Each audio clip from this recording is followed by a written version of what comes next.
Jadi namanya darah kalau keluar dari bagian manapun, ya, maka kita bersihkan ya. Seorang tidak ingin badannya berlumuran darah, kakinya berlumuran darah, wajahnya berlumuran darah, ya. Maka kalau ada darah, maka seorang membersihkan darah tersebut dari tubuhnya.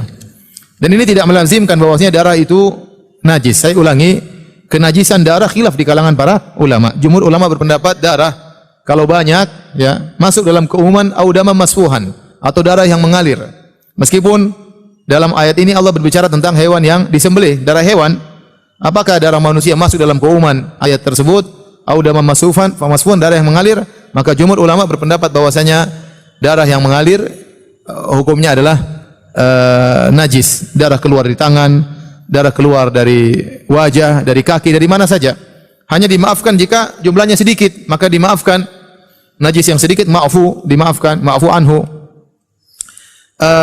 Sementara sebagian ulama berpendapat bahwasanya darah manusia tidak najis kecuali yang keluar dari ahadits sabilain, keluar dari kubul ataupun dubur, ya.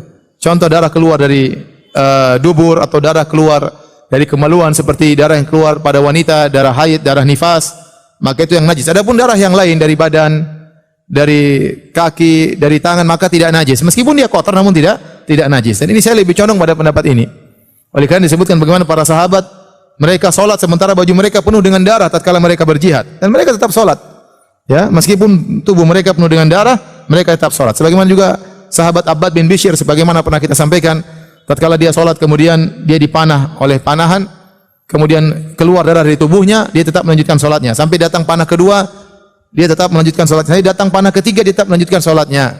Dia tidak berhenti dari salatnya sementara darah keluar dari tubuhnya. Ya, kalau itu najis memang repot, ya.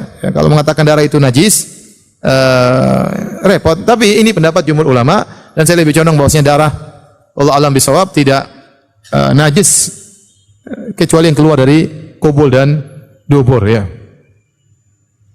Karena kalau bilang darah najis repot juga, kita mau donor darah, donor najis repot juga.